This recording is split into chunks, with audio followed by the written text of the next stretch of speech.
And we continue with the reading of the book Building Your Warehouse of Wealth, written by Nelson Nash. This is really a great complement to his initial book, which is the one that you see in the background, Becoming Your Own Banker. So, in this, um, Nelson actually expands on some of the concepts that he presents on his book, Becoming Your Own Banker.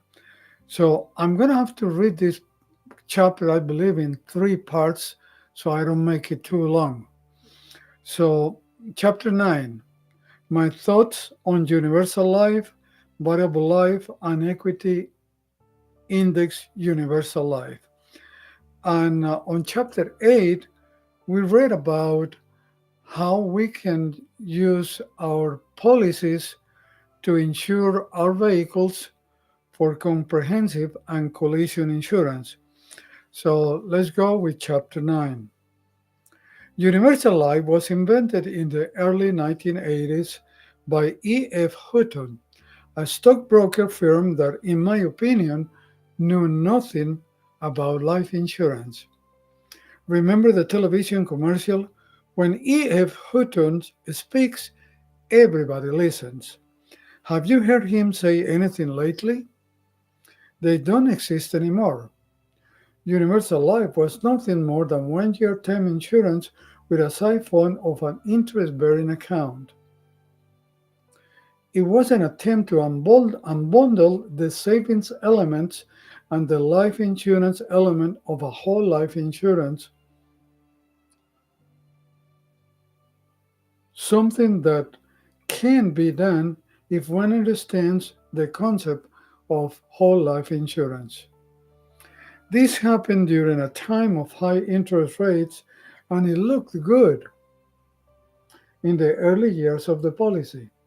When I first saw the policy, I ran some illustrations and they kept failing up and they kept falling apart when the insured attained age 65 to 70. The cost of 1 year term became prohibitive at the advanced ages and ate up the cash fund from that point forward. Therefore, I never sold one of them when I was in the business, and I surely wouldn't buy one. Executive Life out of California bought the residue of E.F. Hutton. They made a big splash in the business and ultimately went broke. I understand that policy owners actually lost money with their policies. Does the name Michael Milken mean anything to you? He did prison time as a result of his financial shenanigans. Would you guess where he was selling all those junk bonds? If you replied executive life, then go to the head of the class. Would you like your financial future in the hands of people like that? How was Milken able to sell people on buying the stuff he offered? Maybe it was the greed of the American public. Next, there came variable life, invented by Equitable Life Assurance Society. It was nothing more than 1 year term insurance with a siphon of a mutual fund. There were more mutual funds than there are stocks. No mutual fund is any better than its manager. The great preponderance of mutual fund managers had never seen a downturn in the market until the recent one. I suggest that you read The Truth About Mutual Funds, then read The Battle for the Soul of Capitalism by John Bogle, the originator of the Vanguard Fund. These two books are vital to the understanding of what goes on in that industry. Also read Pirates of Manhattan by Barry Dyke, plus his follow up book, The Pirates of Manhattan 2 Highway to Serfdom. Upon completion of these four books, you should be adequately informed to make an intelligent decision as to whether you should consider variable life. I was with Equitable Life when variable life came on the scene. I never sold one of those policies and I would never buy one. I do not recommend its use for the infinite banking concept. The tragedy of our time is that the life companies never spend any time on understanding dividend paying whole life insurance and teaching the buying public its characteristics. And finally, along comes the latest new life insurance product, Equity Index Universal Life. Another attempt at building a better mousetrap. I can think of no better expose of its fallacies than that presented by Todd Lamford of Truth Concepts in Mount Enterprise, Texas. Full credit for this section of this book is given to him for his research and insight. Here is what he says about the subject. The top 10 reasons not to buy Equity Index Universal Life by Todd Lamford uh, at truthconcept.com, Mount Enterprise, Texas. Insurance companies have put numerous pages on the on the front of Equity Index Universal Life (EIUL) illustration that describe the issues below, but most people, by design, will not take the time to read and understand what these pages are saying. I would encourage you to read those pages thoroughly before depending on Equity Index Universal Life policy to increase your assets or protect your family. Similarly, Universal Life and its cousin, Variable Universal Life, have some of the same problems, so I've spelled out the issues below and placed an asterisk next to the ones that are specific only to Equity Index Universal Life.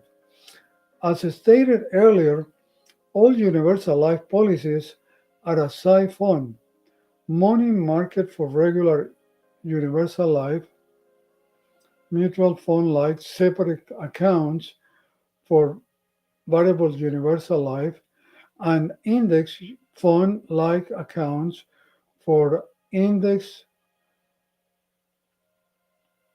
equity index Universal Life, plus annually renewable or 1 year increase in premium term insurance for the death benefit. So number 10 of the top 10 reasons not to buy Equity Index Universal Life. Number 10 is internal costs are not guaranteed. Number 9, mortality charges are not guaranteed. Number 8, market drops cause double pain. Number 7, late premiums kill any guarantees. Number 6, dividend from the index don't get credited. And there's an asterisk on it. So this is only for Equity Index Universal Life. Number 5, participation ratios are often less than 100% and has an asterisk also. Number 4, returns are usually capped at various interest rates. It also has an asterisk. Number 3, guarantees are not calculated annually. Also has an asterisk, so that belongs only to Equity Index Universal Life. All of the above can be changed by the company. Number, number 1, the risk is shifted back to the insured. So those are 10 reasons why um, Ted Lumford advises not to use equity index universal life, or in short, index universal life for infinite banking. Now let's look at each of these individually and tell the whole truth about the matter. So we'll do that in our next chapter. So for now, you have the 10 reasons why you shouldn't use equity index, or short, or for short, index universal life for infinite banking. So thank you for taking a look at this video, and don't miss the next video where we're going to uh, explain in detail the 10 reasons why you shouldn't use equity index universal life for infinite banking. So if you want to discuss these points, contact me at jorgeeherrera.com, or put your question under the video that you are watching. So thank you, and I'll see you Friday for this first part of the chapter 9 in Spanish. And I'll see you Monday for part 2. Thank you.